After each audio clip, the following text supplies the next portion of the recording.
Hello, this is another school project that I was required to do, and this project's goal was to make a circuit that has an LED that blinks quicker the closer you get to a photoresistor. So, now I'll easily show you. The closer I get to the photoresistor, it blinks quicker. And it also needs to have a button that when pushed down, keeps the LED on.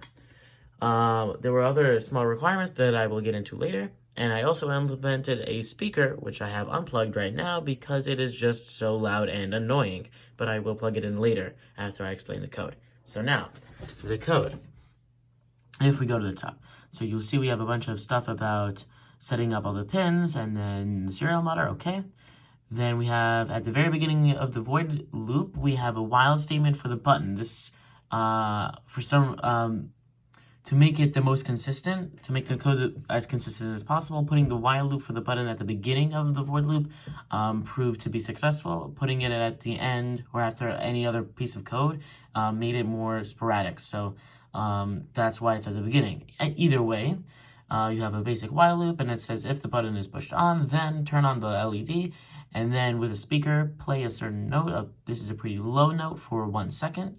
And then print the message waiting for button to change state, which is my way of saying on the serial monitor, the button is being pushed until something else happens. We're just going to display this message, and it's going to happen every 2 seconds as said right there.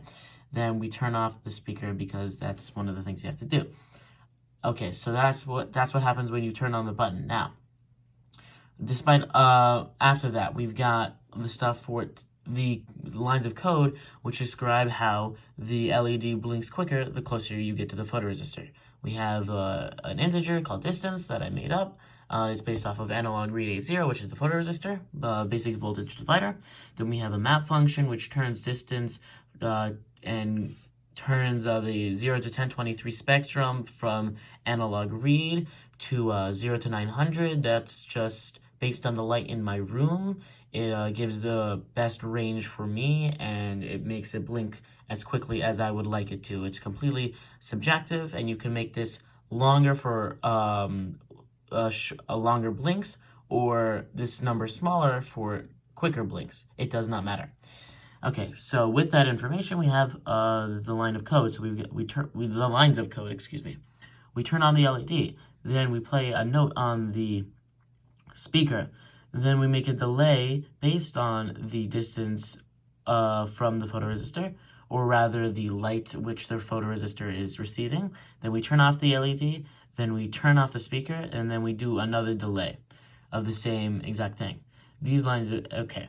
Now these lines of code are setting up the serial monitor to display the button value, as in, is it on or not, and the photoresistor's value. It looks pretty confusing because I just tinkered with it until it looked really clean as I wanted it to. It's not as complicated as you may think, and I will show you what it looks like.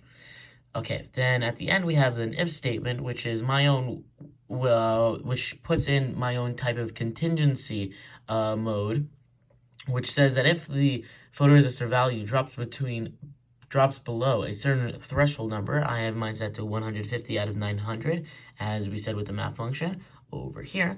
If it drops below 150, we do a for loop that goes 20 times, and every single time in this for loop, we turn on the LED.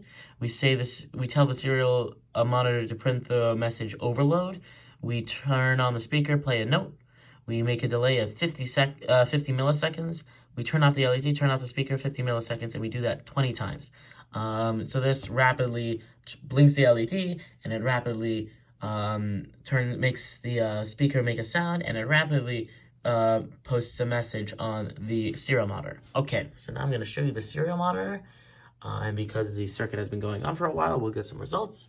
If I open the serial monitor, you will see that every single time it blinks, or it should every single time it blinks, we'll see that it displays the button value, which is 0 because the button is not being pressed. And we also have the photoresistor value, which is, again, 0 out of 900 that I chose to make. Now, if I plug in the speakers to give you the full show,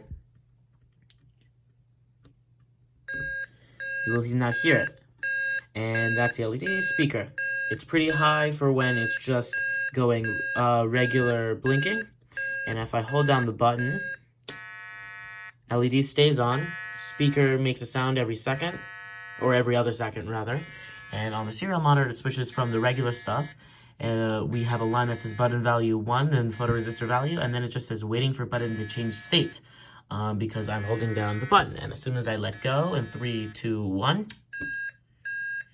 it returns to its regular messages and everything returns back to normal. Now, I'll show you the main bulk of this project is that if I get closer to the photoresistor, it'll blink quicker, as you can tell. And if I get really close, that is my overload contingency. The LED blinks really quickly. A speaker just provides a really high note, and if we look at the serial monitor, it says overload, exactly how I wanted it to. I'm going to turn off the speaker now. So that is the entire project. I did this for Mrs. Silverman's class in 10th grade. Sheila Fresh. Thank you for watching.